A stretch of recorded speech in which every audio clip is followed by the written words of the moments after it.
So let's move on now to what I think is going to be an interesting or fascinating part of our discussion, which is let's take a look at some of the common rationalizations that faithful, high-profile people are making and see what your take on it is now and maybe how your take has evolved over time. Does that sound okay to you? Sure. Yeah, okay, that's so great. The first clip that I have is one from Brian Hales. A second concern that Latter-day Saints have naturally has to do with Joseph's motives.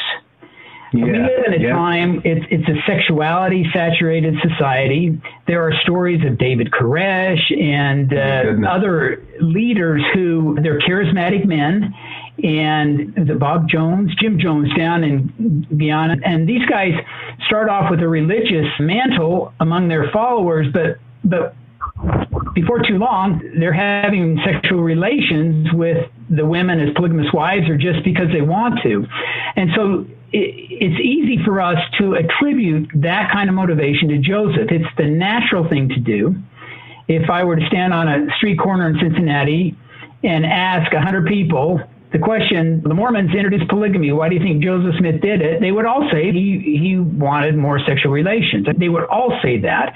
And so we don't get upset when somebody attributes that motivation naturally to Joseph. And as Latter-day Saints, we're going to do the same thing. So what we need to do is understand the practice well enough to realize that is an inadequate, and I could say completely contradicted historically, assessment of what actually happened. If the people close to Joseph, the polygamy insiders, and like I say, there were over 100 before Joseph's death. If any of them had thought Joseph Smith was doing this for libido, they would have dumped him. Most of them. There are some that were very gullible, but the vast majority, your Brigham Youngs, your Zina Huntington, your Eliza Snow, John Taylor, these individuals were strong personalities. They never would have gone along with this. And it's a bad argument. It's an inaccurate argument to say that Joseph was doing this for sex, and he just was able to deceive all these gullible people around him.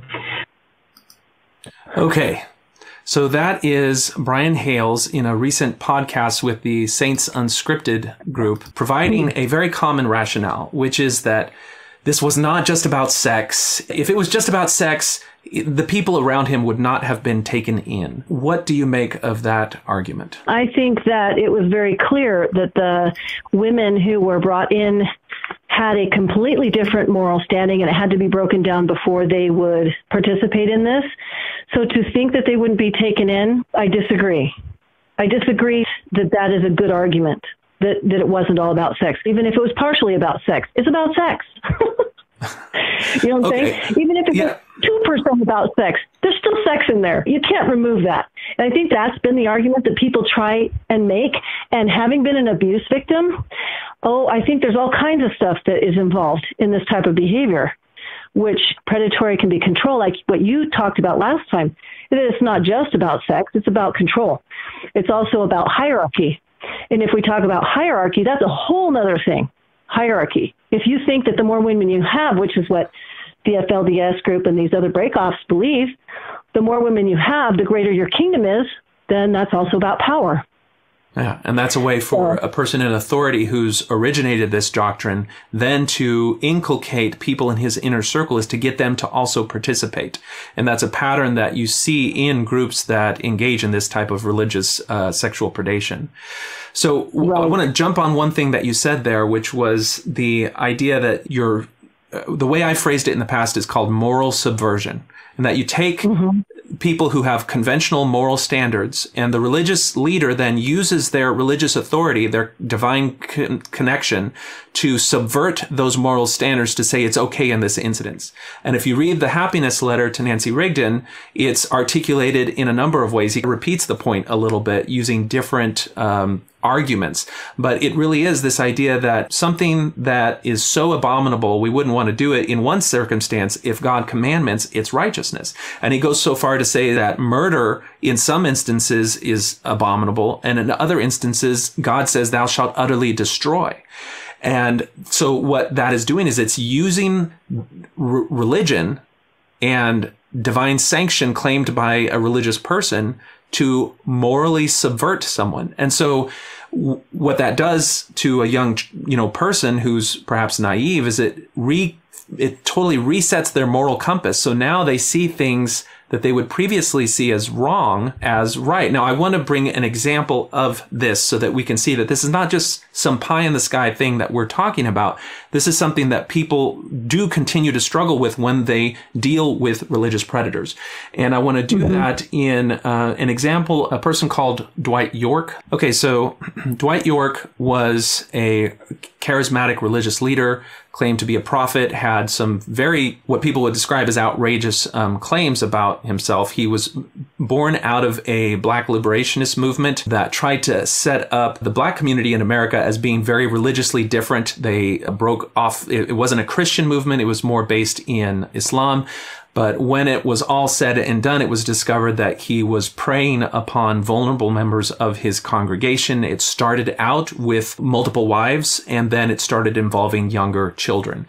And this is taken from a documentary where they are learning about the extent to which these abuses took place.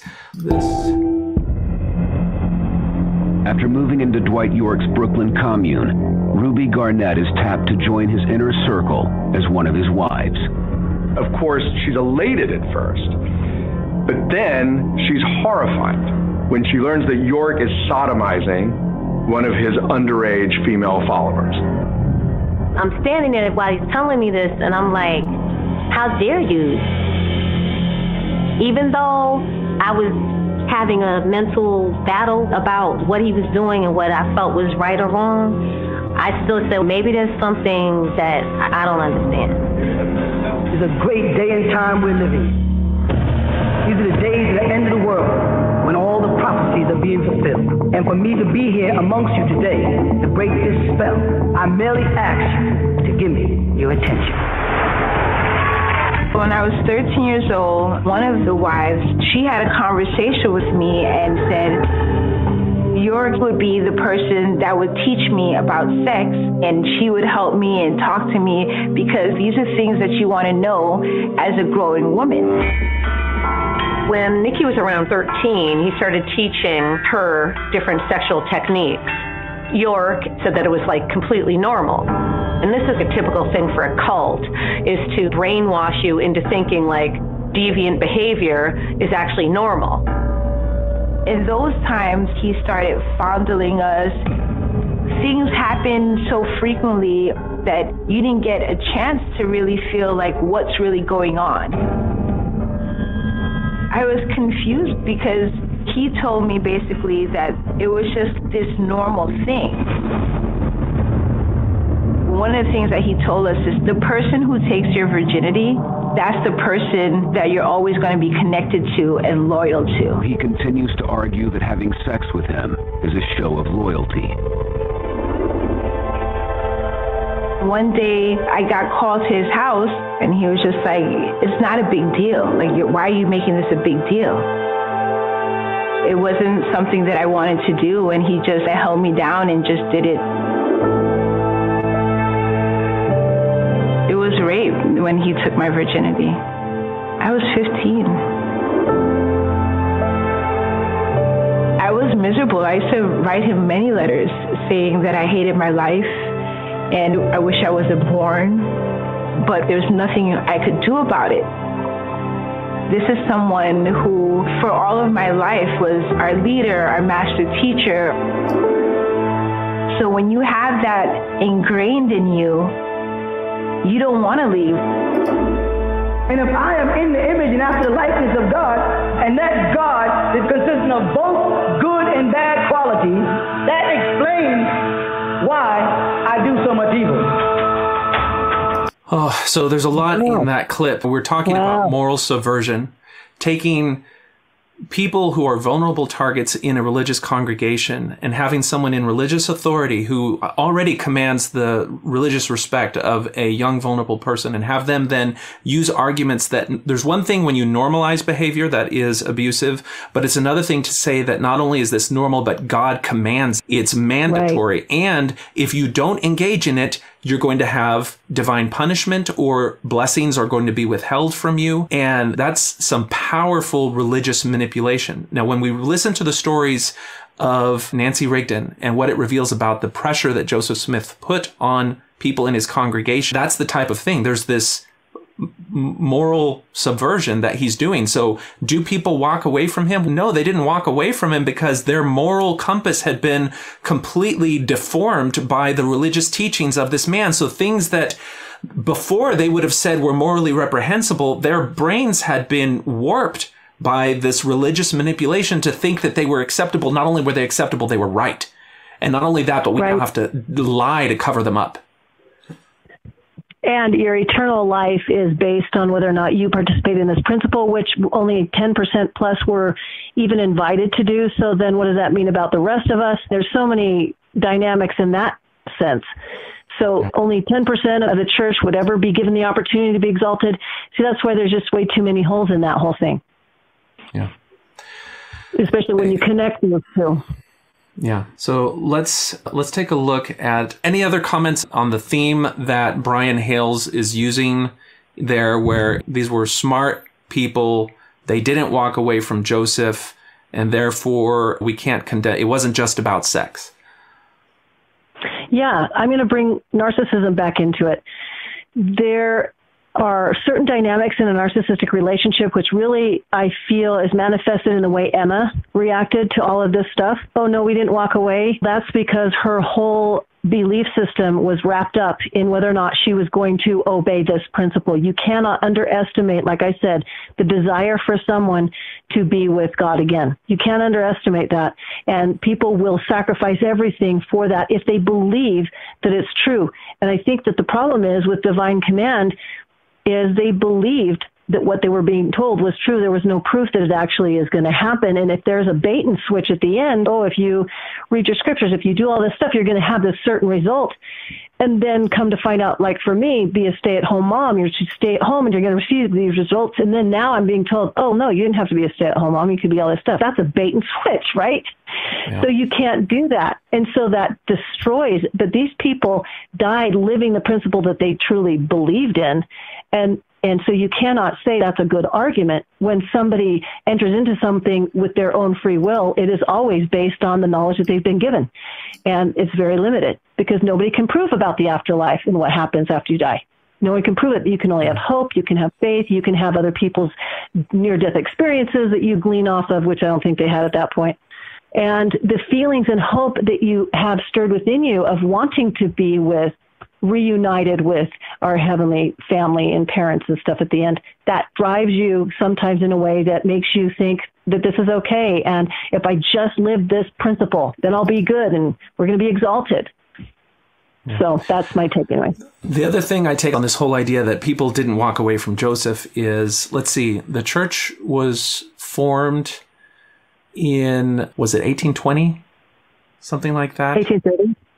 Oh, was that 1830? Okay, yeah, no, you're right, 1830.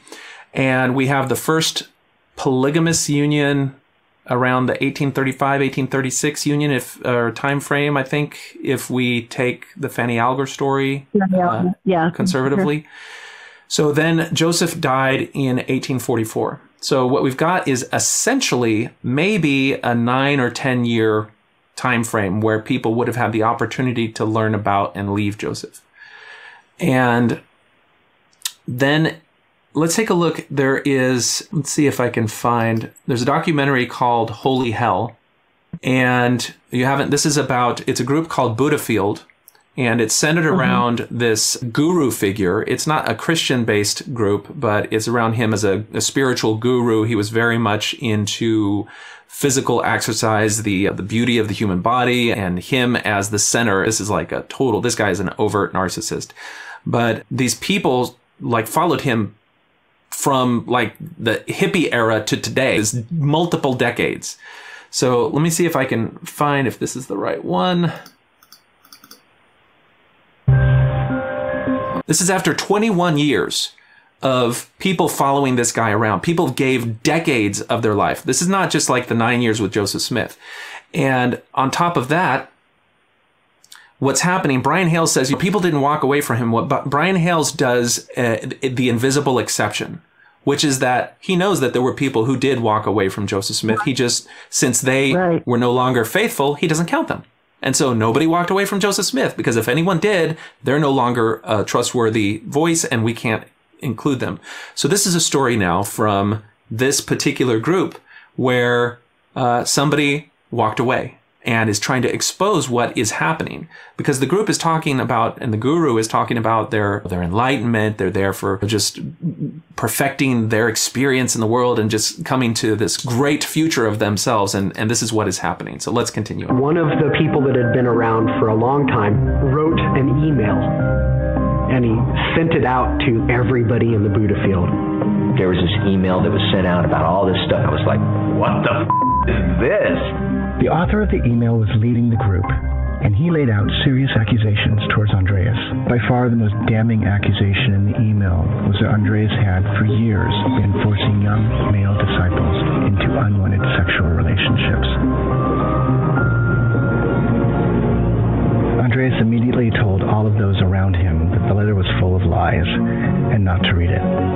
And all of a sudden there started to be this division. Some people didn't believe it, some people did. Because it's just some letter somebody wrote and they can write whatever they want. I didn't have personally any reason to believe what those things were saying. And some people coalesced around him, and even I did initially. I wrote a rebuttal to the letter. All right, I want to pause it right there, because what we're seeing now is the dynamic of somebody who was a religious sexual predator being exposed. And now we've got people who don't know the extent of his abuses, wondering if it's true or not. And the guy, the narcissist at the center of it all, says, don't believe anything. They're all lies. Now, there's this moment in 1842 where it's discovered that some of the top church leaders are engaging other women sexually using religious justification. And John C. Bennett is the name that you hear tossed about a lot with this. But when you listen to the testimony of the women, they say, I didn't believe it. I didn't think it was right, but they assured me that it was something that Joseph practiced. And they even brought in one of the apostles, not just any apostle. They brought in Joseph Smith's own brother, William Smith. And he endorsed this practice. And so it's really William Smith who's saying, yeah, Joseph is teaching this. We are practicing it. That blows up. They end up smearing John C. Bennett and saying that he's the source of all this. He's the one that did it. There's an account that we have that later when they were holding the trials and they were calling all the men who were named. So William Smith was called in for a trial. When Brigham Young was laying out the accusations, Joseph Smith was in the audience, and Joseph Smith, in a rage, stood up and said, I will not have my family's name drugged through this. You drop the charges now. And Brigham Young immediately dropped the charges. We don't hear anything else about William Smith being involved in it. And remember, he's not William Smith. He's Apostle William Smith. And so you've got now, and then we smear the name of the fall guy, in this case, John C. Bennett. When it was Nancy Rigdon trying to expose what happened, you smear the name of Nancy Rigdon by proxy. You allow accusations against her virtue to be published in the newspaper. All of your minions start accusing and say, oh, she was engaged in this evil act. And so we see that theme being... Yes, exactly. Martha Brotherton. Anyone who comes out and is vocal about what's actually happening, their name gets smeared. And so that reprisal element is there. And so now the thing that Brian Hales is laying his argument on here is that these grown, sophisticated, strong personalities would never have gone along with it. Now, this guy that we're looking at on the screen right here, he just said, yeah, when these accusations came out, some people were wondering and other people coalesced around our guru and they went to defend him. And he's going to talk about his own experience. Let's rewind it a little bit and go. The letter. Yeah, it was bullshit. I'd been in a sexual relationship with him. I knew that everything on there was pretty much true. So what he's saying is that at that moment, when that letter was published, he himself put his name on the line, publishing a response to that expose, saying, none of it's true. It's all lies. These are people just trying to tear down our guru because he's so good. And he's saying, even though he himself was a victim of this man's predations, he didn't turn on him at that time. Right. Now, remember, this is after 20 years. And if you watch the documentary, that young man, he was very young when he entered in the group. And he went through his whole maturing to adulthood in the group under the influence of the guru. And so those are the forces at play here. And so, it's again, trauma that's bonding. for decades. Trauma bonding is such a powerful bond, and people underestimate it, and people who've not been abused look at people who stay in relationships and say, well, that's ridiculous, they should just leave, and they have no concept of how deep that goes. And that's why I really liked Leaving Netherland, because they really show how they were trauma bonded to Michael Jackson. Yeah. And that is a real issue. When you have this religious spiritual element where the bond is also informed by your spiritual state, whether or not you will have claim to God's love in the present or God's presence in the eternities or your salvation in the eternities, that element added onto it makes it even more powerful. And in the case of this guru, it's not only that, but they were isolated from the outside world, and they'd been fed this message that they would be nothing without the influence of their guru. In one of the instances, the cinematographer here, he started the guru because the guru said that he had a vision that the guy was going to die, and he would die unless he followed him and he would keep him safe. And that existential threat that then is woven throughout the relationship keeps them bound to their abuser. And it happens in the context of religious, spiritual, and sexual abuse. So to say that, oh, the people never turned against him, first of all, that's 9 years. This is 20 years. Even 20 years later, the people didn't turn against them. Right. If you want to use that, the paradigm as well, that they didn't turn against him with Brigham Young either. Brigham Young took them out hundreds of miles away, if not thousands, from civilization into an isolated community where he was the dictator. And blood atonement was in the air, where if you were an apostate, you were subject to a merciful killing. And all of those things, like, right. And you have a choice. You could start to be, exactly. You have a choice. You could start to be critical and say, no, not for me. And then be subject to all of that negativity, be cut off from your community, be isolated out in the middle of nowhere. Or you could say the good things, just like this guy was doing. You defend the leader, defend the doctrine, defend everything. Just enjoy your position where you are. That's all I have on that particular chapter. Anything you want to add for that with that argument from Brian Hales? Yeah, so that happens in the church. I know that, and I've heard many stories about people who cannot say what they feel or have come across because they would lose their position. They would lose their family. They would lose everything. This is a very powerful thing, and I just want to reiterate, this has not been my experience with how God works. He does not do that. This is not, and so to do it in the name of God, I think, is even the most diabolical thing. It doesn't happen with every leader. I think there are some really great-hearted people, but what it does is it makes you subject because you never know who you're going to be under. So, yeah, you can't argue that people in their right mind would be able to leave, because in the time of Brigham Young, there was this big speech he gave to all his wives and to all the women who hated polygamy, and he said, get over it or you can leave. But they had the immigration fund at that time, which meant that everything you owned belonged to the church. So how are you really, as a woman, going to leave by yourself and go out in the wilderness with nothing? Exactly. That's not a real choice. Yeah. No, it's not. And I guess I didn't get to finish the counterpoint of that is this is exactly what Jim Jones did. When he mentioned Guyana, Jim Jones was getting a lot of scrutiny stateside, and so he took his congregation to a place where he wouldn't be subject to the scrutiny of the outside world, and where he could have existential control over people by nature of them being completely isolated in a place that they had no idea how to escape from. And so you could use Brian Hales' argument and say none of those 900 people in Guyana left Jim Jones. They were willing to die for Jim Jones. So, like, it's just a fallacious argument. It's one that it's a little bit embarrassing that he actually invoked Jim Jones and David Koresh in his defense, because he reveals a little bit of an ignorance on how the mechanics of these manipulations work. I don't think that one out.